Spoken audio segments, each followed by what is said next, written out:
Chegou a hora da entrevista do dia com Denise Campos de Toledo. Vamos falar agora sobre a situação da indústria nacional, na verdade a desindustrialização do país e os desafios macroeconômicos. Eu converso com o Igor Rocha, que é economista-chefe da Fiesp, a Federação das Indústrias do Estado de São Paulo. Igor, boa noite.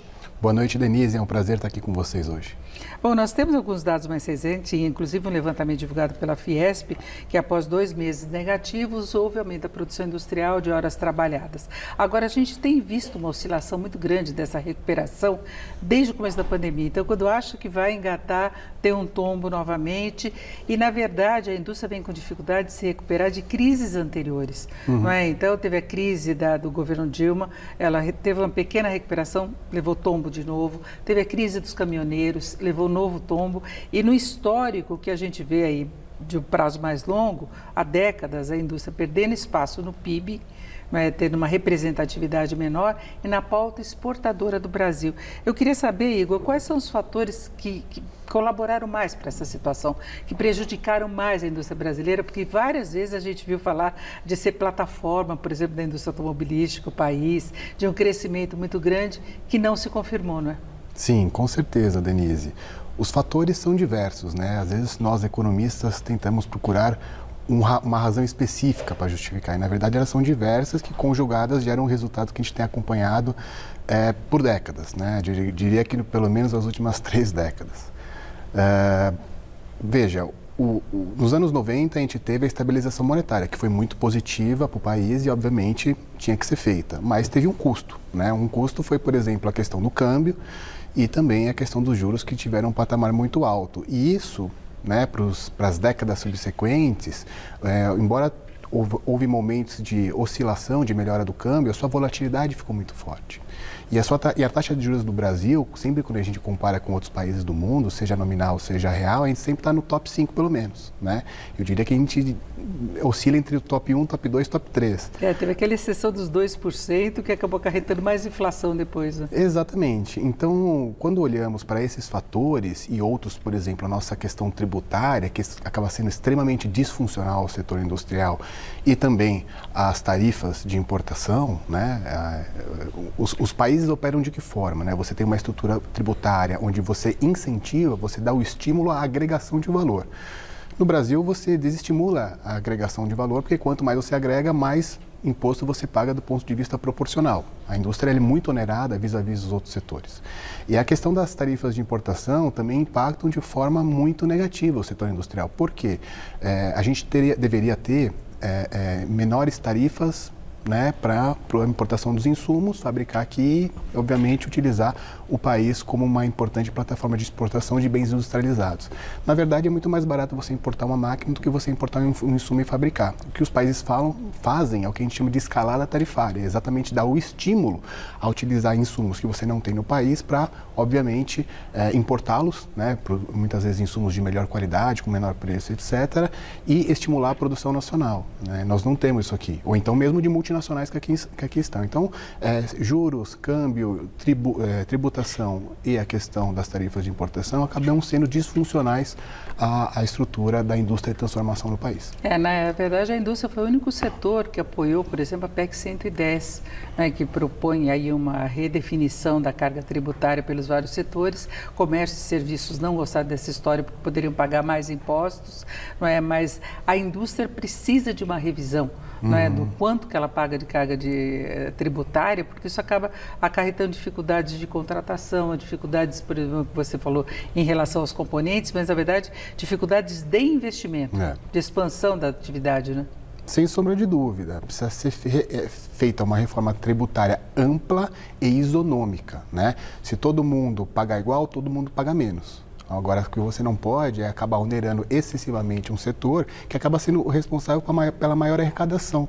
Então, quando você tem um processo de desindustrialização da economia, a consequência é uma perda da arrecadação da economia. né? Então, Agora, tem alguns movimentos que a gente até estranha na indústria, por exemplo, que nós tivemos a perda, a saída do país de montadoras antigas, né, que desativaram unidades e tudo mais, e a gente vê a entrada de outras, que tem um resultado importante. Aí é até curioso, porque você vê que tem fila de espera para aquisição de carros, aí tem um componente atual que é esse desequilíbrio da cadeia de insumos, de peças, mas o setor sempre está com dificuldades e é um setor que tem incentivos, né? Então a gente não consegue entender bem por que isso não funciona. É porque são remendos na estrutura que não consertam mesmo estruturalmente, por exemplo, a carga tributária? sem sombra de dúvida, Denise, o que você colocou, esses remendos, são o que a gente pode chamar de medidas paliativas. O planejamento para o investimento e para a expansão do setor industrial precisa estar pautado no quê? No planejamento. Se você tem medidas paliativas, sucessivas medidas paliativas, e às vezes cada uma apontando para um lado, faz com que a dificuldade de planejamento se imponha perante as empresas. Então, exatamente, você conseguir fazer políticas que tenham uma horizontalidade adequada para estimular a produção do setor industrial é extremamente importante para o atual momento que a gente está vivendo. Agora, o governo pensa na recriação do Ministério da Indústria e Comércio. O presidente Bolsonaro já falou a respeito disso, até acrescentando, falando da polarização das eleições. Lula também é favorável e na época que ele estava no governo tinha o Ministério da Indústria, Comércio e Desenvolvimento. Você acha que isso pode ajudar a definir uma política para o setor industrial ou é preciso mais do que um ministério? Precisa mais do que um ministério, mas obviamente do ponto de vista de planejamento e interlocução, né, porque as políticas públicas para darem certo, você tem que ter uma hierarquia. Quando você tem um ministério, você acaba empoderando, obviamente, as políticas públicas, ele não acaba não ficando um puxadinho dentro de outro ministério.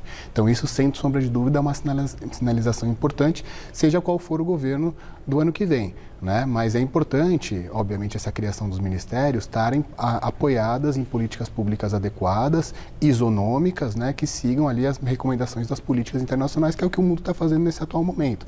Europa, citando alguns países da Europa, Alemanha, França, por exemplo, estão fazendo, os Estados Unidos, né, também está fazendo, fora da Europa. A gente não precisa nem citar o Sudeste Asiático, que faz isso historicamente muito bem, né, e conseguiu conquistar diversos mercados nos últimos 20, 30 anos. Então é importante a gente se apoiar nas experiências internacionais bem-sucedidas, até mesmo para fazer um planejamento adequado, desenvolver uma governança adequada, que a gente possa ter o resultado que esses países estão conseguindo nos últimos anos. Definir um modelo de crescimento, né? Qual o objetivo que você pretende atingir, qual que é a vocação, quais seriam as prioridades, até no próprio setor. Agora, eu queria saber a Fiesp, que está agora com uma nova direção, que assumiu recentemente, com Josué Gomes da Silva à frente. De que forma a Fiesp pode colaborar para a melhoria? Que tipo de atuação que ela pode ter? Sim, a Fiesp tem executado diversas ações, né? Nesses últimos meses, lançou, por exemplo, o programa de apoio ao setor educacional do Estado de São Paulo, né? Quase metade dos municípios em 10 dias assinaram, que é um programa exatamente de capacitação dos professores para tentar responder à defasagem que se deu durante a pandemia. Lançamos também o programa de digitalização das empresas, que é o que o mundo fez, né, exatamente para torná-las mais produtivas. Então, em 4 anos, a gente tem o objetivo de atingir 40 mil empresas, né? A gente tem ali pequenas e médias mais ou menos 58 mil, então 40 mil são muitas empresas. Então, é um programa ambicioso que a gente está construindo em conjunto, né, entre o setor privado, o setor público, uma excelente articulação, um planejamento ambicioso que a gente está obtendo êxito exatamente para procurar ajudar a recuperar aí o setor industrial com produtividade e com as melhores práticas que acontecem no mundo afora. Você falou de educação, a gente tem apenas 1 minuto, mas um grande problema também da indústria é a falta de mão de obra qualificada, né?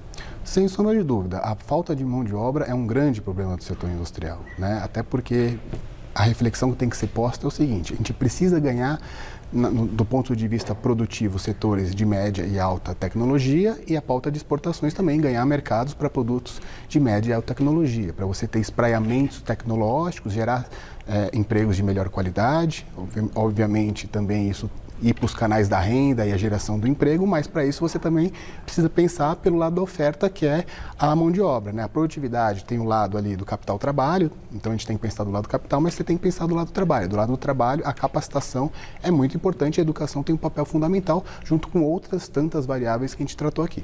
Perfeito. Ouvimos aqui o Igor Rocha, que é economista-chefe da Fiesp, Federação das Indústrias do Estado de São Paulo. Igor, muito obrigado, uma boa noite. Eu que agradeço, boa noite. Com vocês.